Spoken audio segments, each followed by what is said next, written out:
Hello बच्चों, देखिए आज हम अपना चैप्टर नंबर 6 स्टार्ट करेंगे जिसका नाम है त्रिभुज और उसके गुण। सबसे पहले आपको पता है त्रिभुज किसे कहते हैं। तीन रेखाखंडों से बनी बंद सरल आकृति हमारे पास त्रिभुज है। यहाँ पर एक त्रिभुज की आकृति मैंने बनाई है आपके लिए। देखिए इसमें तीन शीर्ष हैं, तीन भुजाएं और तीन कोण। अगर इस आकृति की हम बात करें तो सबसे पहले भुजाएं देखिए, ए बी, बी सी, सी ए, तीन भुजाएं, और कोण है बी ए सी, यानी ये कोण है। ए बी सी ये कोण है, बी सी ए जिस कोण को भी हमें दिखाना है उसे बीच में रखना है शीर्ष को, और हमारे शीर्ष हैं ए बी और सी। यदि आप इस आकृति से बात करें, ए की सम्मुख भुजा हमें बतानी है शीर्ष ए के सामने। यहाँ देखिए ये शीर्ष ए है, इसके सामने ए के सामने है भुजा बी सी। शीर्ष बी है, उसके सामने बात करें तो ए सी। शीर्ष सी की सम्मुख भुजा ये हमारा शीर्ष है, इसके सामने है ए बी भुजा। तो ये आपको ध्यान रखना है शीर्ष के बारे में। उसके बाद त्रिभुजों का वर्गीकरण, यानी त्रिभुजों के कितने प्रकार हैं आपको पता है। पिछली कक्षा में भी आपने किया था। भुजा और कोण दो हमारे भाग हैं इसमें। भुजाओं के आधार पर और कोणों के आधार पर हम त्रिभुज के प्रकार बताते हैं। सबसे पहले भुजाओं के आधार पर देखिए तीन प्रकार हैं त्रिभुज के। समबाहु त्रिभुज, सम मैंने समान, बाहु मैंने भुजा। जिस त्रिभुज की तीनों भुजाएं समान लंबाई की हों वो समबाहु त्रिभुज है। समद्वि बाहु त्रिभुज, समान, सम का मतलब समान, द्वि का मतलब दो, बाहु मैंने भुजा, जिसकी दो भुजाएं बराबर हों। जिस त्रिभुज की दो भुजाएं समान लंबाई की हों हमारे पास समद्विबाहु त्रिभुज है। उसके बाद है विषम बाहु त्रिभुज। विषम का मतलब है अलग अलग, यानी जिस त्रिभुज की तीनों भुजाएं अलग अलग लंबाई की हों वो हमारी विषम बाहु त्रिभुज है। ये हमारी भुजाओं के आधार पर थी। अब देखिए कोणों के आधार पर सबसे पहले हमारे पास है समकोण त्रिभुज। जिस त्रिभुज का एक कोण समकोण हो, यानी 90 डिग्री का हो, वो समकोण त्रिभुज होगी। जिस त्रिभुज के तीनों कोण न्यून कोण हो वो न्यून कोण त्रिभुज होगा। अधिक कोण, जिस त्रिभुज का एक कोण अधिक कोण हो वो त्रिभुज हमारा अधिक कोण त्रिभुज होगा।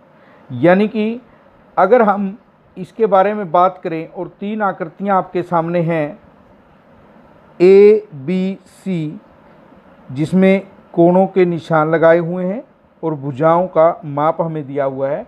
यदि आप वर्गीकृत करना चाहें तो ये त्रिभुज देखिए कौन से प्रकार की होगी। तीनों कोण न्यून कोण है तो कोणों के आधार पर यह न्यून कोण त्रिभुज बनेगी, न्यून कोण त्रिभुज होगी। और यदि भुजाओं के आधार पर इसे देखें, एक भुजा 5 सेंटीमीटर है, दो भुजाएं 8-8 सेंटीमीटर, दो भुजाएं समान हैं तो ये समद्वि बाहु त्रिभुज होगा हमारा। एक और आकृति आपके पास है, इसमें ये कोण 90 डिग्री का दिखाया गया है तो कोण के आधार पर यह हमारा समकोण त्रिभुज होगा। और यदि भुजाएं हम देखें, एक 10 सेंटीमीटर, एक 8 सेंटीमीटर, एक 6 सेंटीमीटर, अलग अलग हैं तो यह भुजाओं के अनुसार क्या होगा, विषम बाहु त्रिभुज होगा। नेक्स्ट आकृति में ये कोण 90 डिग्री से अधिक दिखाया गया है, बाहर की तरफ है तो ये हमारा अधिक कोण त्रिभुज होगा। अधिक कोण त्रिभुज हमारा होगा। भुजाएं 7-7 सेंटीमीटर हैं, दो भुजाएं बराबर हैं तो इसे हम समद्वि बाहु त्रिभुज कहेंगे भुजाओं के आधार पर।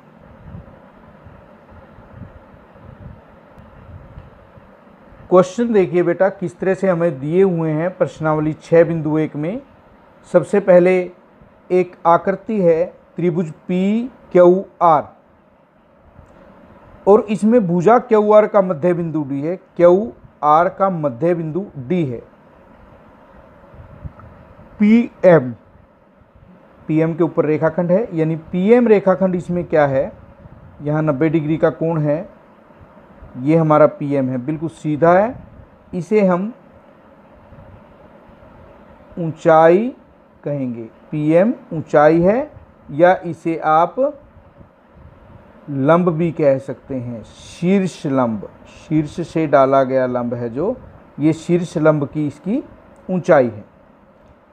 पी डी, अब यहाँ विशेष बात क्या है, किसी भी भुजा के मध्य बिंदु को यानी बीच के बिंदु को सामने वाले शीर्ष से मिलाते हैं तो उस रेखाखंड को हम माध्यिका कहते हैं। तो यह इस त्रिभुज की क्या होगी, माध्यिका।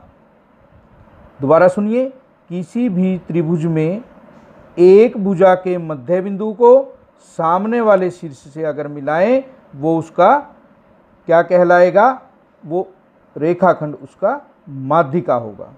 अब देखिए, क्या क्यू एम और एम आर ये बराबर हैं? नहीं, ये बराबर नहीं है, क्योंकि क्यू से एम की दूरी कम है और एम से आर की दूरी अधिक है। लेकिन इसी के साथ मैंने आपका एक्स्ट्रा क्वेश्चन एक जोड़ा है, क्या क्यू डी आर डी बराबर हैं? बिल्कुल, क्योंकि मैंने अभी बताया था कि डी जो है वो इस क्यू आर का मध्य बिंदु है, बीच का बिंदु है। डी से क्यू की और डी से आर की दूरी बराबर है। निम्न के लिए अनुमान से आकृति हमने खींचनी है। एक ऐसा त्रिभुज ए बी सी जिसमें बी ई माध्यिका हो। बी ई हमारे को माध्यिका जब दी हुई है तो शीर्ष बी से हमें लेना है, और ई क्या होगा, बी के सामने वाली सम्मुख भुजा का मध्य बिंदु, यानी AC के मध्य में आप बिंदु लीजिए, उसको B से मिलाइए और इस बिंदु का नाम E रख दीजिए। त्रिभुज PQR में PQ तथा PR त्रिभुज के शीर्षलंब हैं। PQ PR यानी P हमारा उभयनिष्ठ बिंदु है, और उभयनिष्ठ बिंदु है तो हम यहाँ पर P लिखेंगे।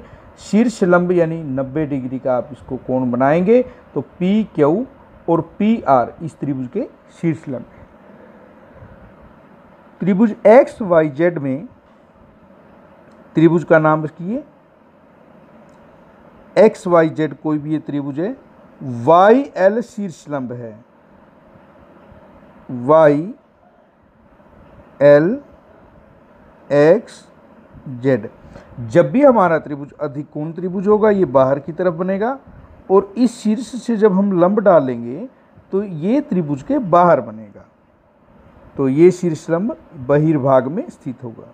आकृति खींचकर पुष्टि कीजिए कि एक समद्विबाहु त्रिभुज में शीर्षलंब व माध्यिका एक ही रेखाखंड, एक मैंने यहाँ पर त्रिभुज देखो बनाया है ABC, ये समद्विबाहु त्रिभुज है, और अगर मैं नीचे की भुजा BC के मध्य बिंदु को लूँ, इसका कोई भी एक नाम लूँ D, और अगर A को मैं D से मिलाते हुए एक रेखाखंड खींचूं तो वही रेखाखंड इसकी माध्यिका होगा, क्योंकि हमने D किसी भी भुजा का मध्य बिंदु लिया है और सामने के शीर्ष से मिलाया है, तो ये इसकी माध्यिका हुआ। अगर आप इस कोण को मापेंगे तो ये 90 डिग्री के हैं, इसलिए इसका शीर्षलंब भी होगा। तो आपकी 6.1 यहाँ पर कंप्लीट।